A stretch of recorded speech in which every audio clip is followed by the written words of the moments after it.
Words about the way someone looks, about the body they live in, about the face they wake up with every morning and carry through every room of every day. Those words land differently from other words. They do not fade the way ordinary cruelty fades. They settle in quietly, permanently, and they change what a person sees when they look in the mirror. Before we get into what happened on that stage, hit that like button and subscribe right now. Because what you are about to witness is not simply a moment of public humiliation. It is the story of a woman who had been hearing one particular kind of sentence for years, and of what happens when that sentence is said one final time, in the wrong place, in front of the wrong person, and something inside her that had been held under enormous pressure for an enormous amount of time finally gives way. Steve Harvey has seen families at their most unguarded on that stage. He has seen joy, grief, awkwardness, and pride in their most undisguised forms. But on a Friday afternoon in the spring of 2023, he saw something that required him to step out from behind the microphone and simply be a human being standing next to another human being who needed one. A woman named Beverly Hartley had just heard something from her husband that she could not absorb one more time. And what she did, what came out of her, in full view of 200 strangers and a national television audience, was not weakness. It was the sound of a person reaching the absolute end of something that had gone on far too long. And Steve Harvey was not going to let her stand in that moment alone. Beverly Hartley was 48 years old, and she had spent the last 11 of them becoming someone she did not entirely recognize. She had grown up in Greensboro, North Carolina, in a household where her mother and her aunts had raised her to understand that a woman's value was not decorative. Her mother had worked as a claims adjuster for an insurance company for 30 years, and had moved through the world with the practical, unpretentious confidence of a person who measures herself by what she accomplishes rather than how she appears. Beverly had absorbed that completely. She had been, by the account of everyone who knew her in her 20s and 30s, a woman entirely at home in herself, not in a showy way, but in the settled, undefended way of someone who simply had not been given a reason to doubt. She had met Thomas Hartley at a neighborhood barbecue in 2007, when she was 32 and he was 35. Thomas was a general contractor, physically capable, socially confident, with strong opinions and a louder way of expressing them than Beverly was accustomed to. She had found his directness attractive at first. There was something in those early months that felt like honesty. Later, she would understand that there is a significant difference between honesty and the habit of saying whatever comes to mind without pausing to consider its cost. They had married in 2009. Their son, Jerome, was now 13. Their daughter, Aaliyah, was 10. Beverly worked as a dental practice office manager, a job that required her to be simultaneously organized, warm, and unflappable, qualities she had in abundance and which she had found over the years of her marriage she needed as much at home as she did at work. Thomas Hartley was 51. He was not a deliberately cruel man. That was the complexity of it, the thing that made the situation harder rather than easier to name. He was a man who had grown up in a household where commentary about appearance was simply ambient, the background noise of daily life, delivered without malice and received, he assumed, the same way. He had never been told and had perhaps never thought to ask whether the recipient of such commentary was receiving it the way he imagined. The comments had begun early in the marriage and had never stopped. Not dramatic attacks, not screaming cruelty. Something quieter and in its own way more corrosive, the offhand remark about weight, delivered while Beverly was getting dressed. The comparison framed as a joke made at a family dinner. The suggestion offered as concern that she might want to think about how she was presenting herself at a work function. Each comment individually deniable, collectively across 11 years devastating. Beverly had stopped wearing certain colors. She had stopped going to certain social events. She had gradually, without ever making a conscious decision to do so, reorganized her life around the project of minimizing the occasions on which Thomas might find something to say about how she looked. She had lost weight, gained it back, lost it again. She had tried different haircuts and different clothes and different ways of standing in photographs. None of it had produced the absence of commentary she was working toward, because the commentary was not actually about how she looked. It never had been. The Family Feud appearance had been Jerome's idea. He had seen the show with Beverly one evening when Thomas was working late, and he had said, with the uncomplicated enthusiasm of a 13-year-old, that their family should go on it. Beverly had laughed. 2 weeks later, Jerome had independently researched how to apply and had filled out the submission form at the school library. When the casting team called back, Beverly had felt something she had not felt in some time, a forward-pulling excitement, the specific pleasure of something to look forward to. Thomas had agreed to go without particular enthusiasm. He was not a man given to particular enthusiasm about other people's ideas. But he had agreed, and Beverly had told herself that this was going to be a good day. She had believed it right up until the moment it stopped being one. The Hartley family arrived at the Family Feud studio alongside the Vasquez family from San Antonio, a warm, boisterous family of 4 cousins who had arrived in matching yellow T-shirts and were already the clear crowd favorite before the first question was asked. The 2 families shook hands in the green room, and Beverly felt the particular pleasure of being in a cheerful environment doing a cheerful thing, the pleasure of a day that existed outside the ordinary weather of her life. She had dressed carefully, a deep burgundy wrap dress that she had bought 3 months earlier and worn exactly once. She had stood in front of the mirror that morning for longer than usual, trying on the dress and then taking it off and then putting it back on again, running her hands over the fabric, asking herself whether it was the right choice. She had decided it was. She had felt good. She had felt, for the first time in a while, like herself. The family gathered for the pre-show production walkthrough. Steve Harvey was introduced to the contestants during the warm-up, moving through the group with his characteristic ease, quick with a name, quicker with a joke, leaving each person feeling that they had been genuinely noticed rather than merely processed. He reached Beverly and shook her hand and said that she looked wonderful, and Beverly smiled the kind of smile that reaches all the way to a person's eyes when they have not heard that sentence recently enough. Thomas, standing 2 feet to her left, said nothing. The first 2 rounds went well. Jerome was the revelation, quick, eager, completely unself-conscious in the way of 13-year-olds who have not yet developed a full awareness of being watched. He landed 2 top 10 answers in the opening round, and the audience adopted him immediately. Aaliyah was more cautious, but landed a clean answer in round 2 that made her laugh with surprise. Beverly answered twice, both times correctly, both times with the focused calm of someone who had prepared well and was executing precisely. Between the second and third rounds, Steve brought the whole family together at center stage for the kind of conversational interlude the show used to let the audience feel they knew the contestants. He moved through the family with his usual warmth, drawing out the easy material, Jerome's buzzer speed, Aaliyah's visible relief at her correct answer, Thomas's work in construction. Then Steve turned to Beverly. He asked what she did. She told him dental practice manager, 15 years in the role. He made a joke about not wanting to get on her bad side given her proximity to drills. The audience laughed. Beverly laughed. It was the natural, unguarded laugh of someone who is genuinely having a good time, and it transformed her face completely, lit it up in the way that ease and pleasure, when they are real, always do. Steve noticed. He said to the audience rather than to Beverly specifically that she had a remarkable smile. It was said as the kind of passing, generous observation that Steve offered throughout every episode. But Beverly received it the way a person receives water when they have been thirsty for a long time, with a gratitude that was disproportionate only if you did not know how long the thirst had lasted. Thomas laughed. It was a short laugh, the kind that precedes a comment rather than following a joke. He said in the easy tone of a man who had said similar things many times and had never once considered whether he should. "She cleans up all right, better than she does at home anyway." He said it as a joke. He smiled when he said it.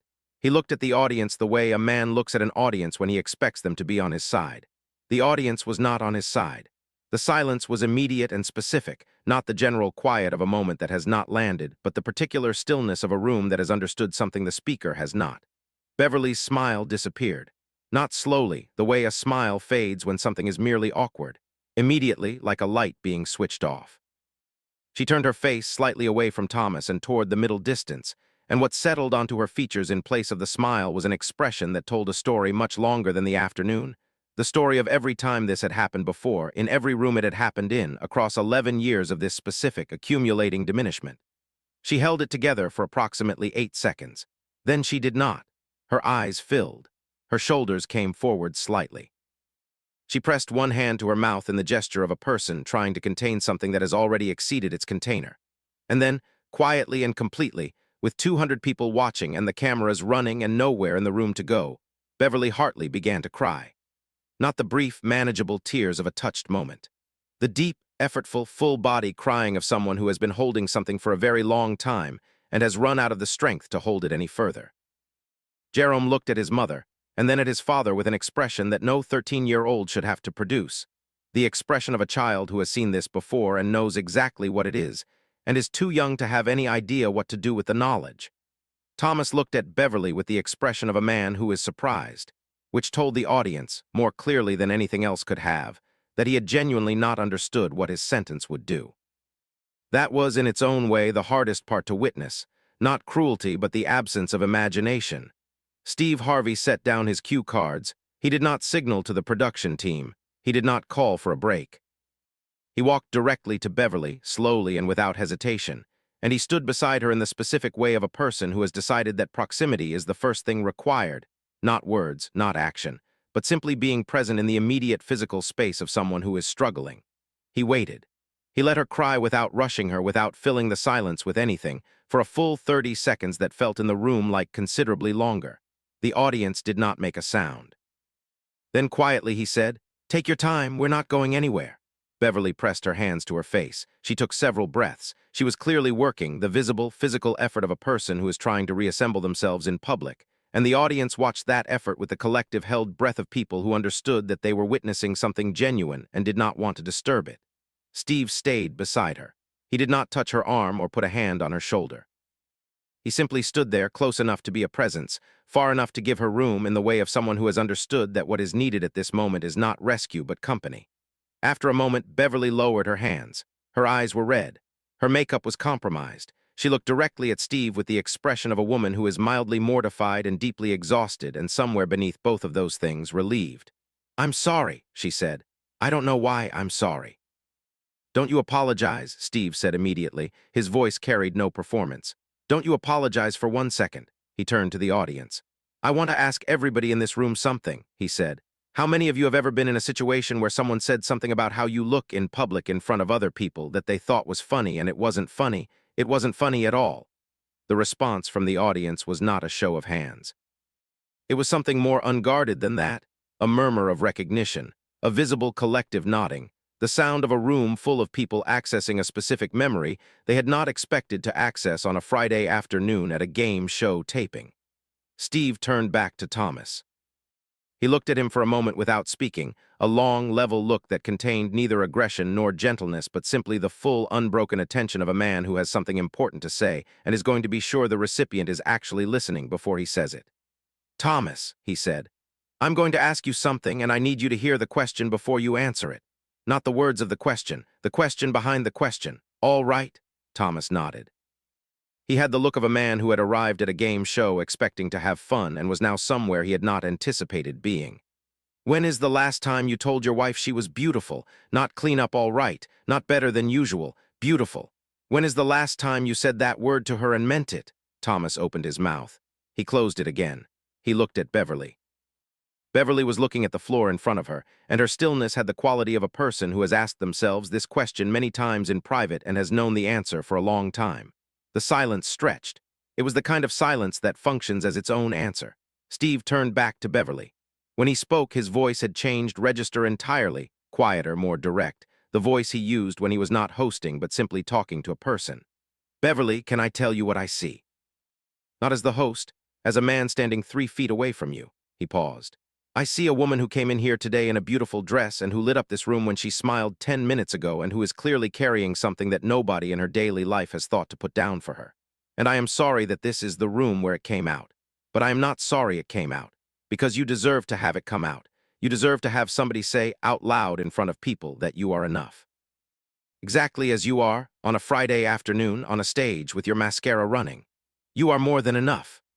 The audience responded with a warmth that was entirely unperformed, applause that began at the edges of the room and moved inward, growing as it went, until it was the full sound of 200 people telling a woman in a burgundy dress that they had heard what had just been said on her behalf, and they agreed with it completely.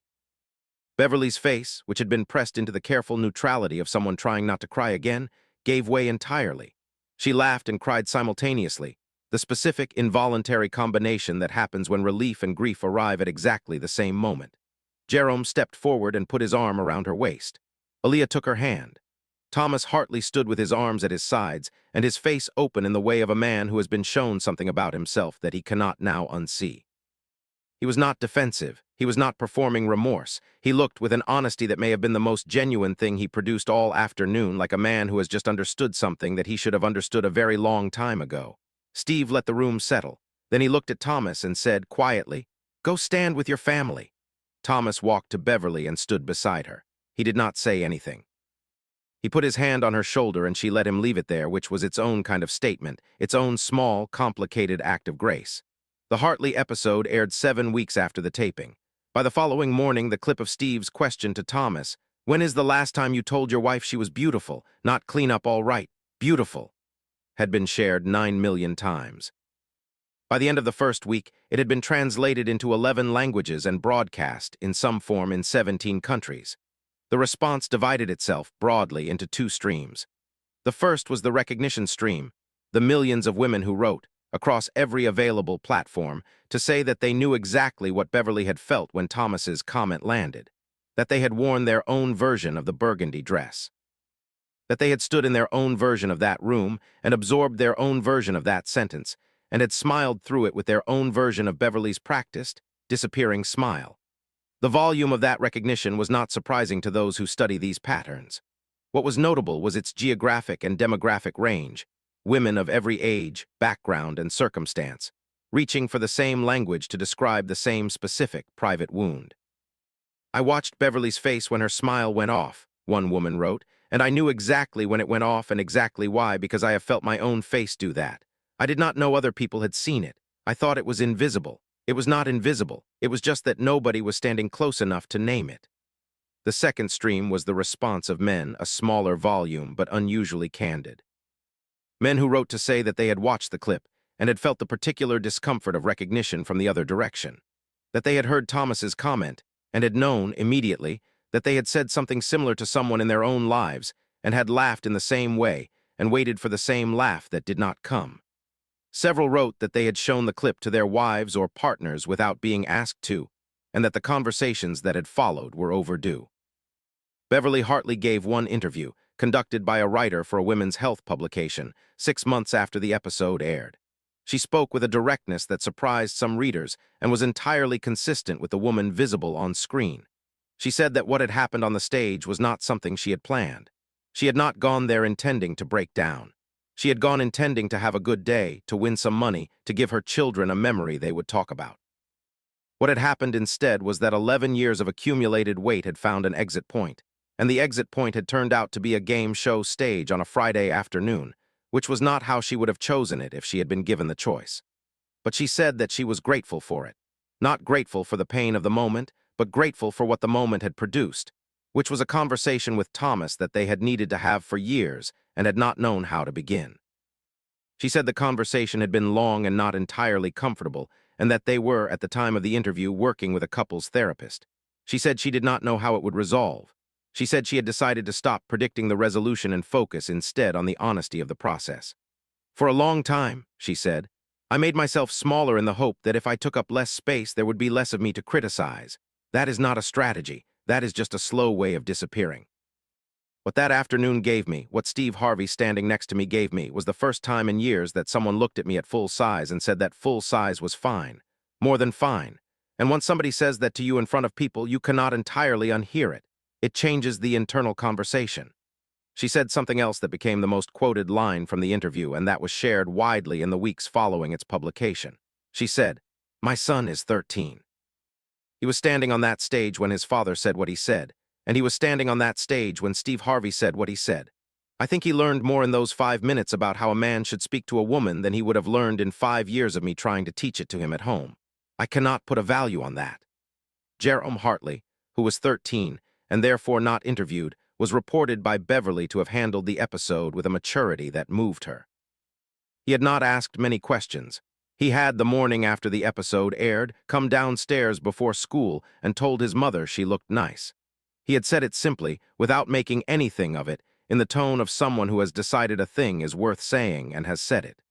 Beverly said that this was the part of the story she would keep longest. Steve Harvey addressed the episode in an extended interview conducted for a podcast focused on relationships and communication, several months after the airing. He said that the moment he had decided to walk to Beverly was the moment he recognized what he was looking at, not embarrassment, not theatrics, but the specific, recognizable exhaustion of a person who has been absorbing something for a very long time and has finally run out of room. "I have been in rooms like that," he said. "I have been on both sides of rooms like that, if I am being honest. And what I have learned, what I hope Thomas was learning in that moment, is that the words you use about the person you love are not neutral. They accumulate. Every comment accumulates, and the person on the receiving end is keeping a ledger that you may not know exists, but it does exist, and eventually the ledger gets presented. He paused. The question I asked Thomas, when did you last say beautiful, I asked it because I knew the answer. The room knew the answer. And I think somewhere Thomas knew the answer too. I just wanted it to be said out loud where it couldn't be avoided. The broader cultural response to the episode settled over time into a sustained conversation about the specific damage of low-grade, habitual commentary on a partner's appearance. Commentary that falls below the threshold of what most people would call abuse. But that operates over time with considerable corrosive effect. Therapists and relationship researchers cited the Hartley moment repeatedly in discussions about what is sometimes called body criticism in marriage, a pattern recognized in clinical literature, but rarely visible in mainstream public conversation with the clarity and human specificity that Beverly's face had provided. Beverly Hartley came to Family Feud in a dress she had almost not worn. She came hoping for a good day. What she received instead was a public accounting of something private, delivered without her planning it, in a room full of strangers who turned out to be, in the ways that mattered, entirely on her side. She cried in front of 200 people. She was seen by millions more. And Steve Harvey stood beside her without rushing her or performing compassion, and waited, and then said the thing that needed to be said. She was enough. She had always been enough. The problem had never been Beverly Hartley. And from a Friday afternoon in the spring of 2023, she knew it in a way that was witnessed, recorded, and impossible to take back. That is what the right room at the right moment, in the hands of the right person, can do. If Beverly's story stayed with you, if it reminded you of someone who deserves to hear that they are enough, share this with them today. And if you have not subscribed yet, please do so now. These are the stories that change how we see each other. We will keep telling them for as long as you are here.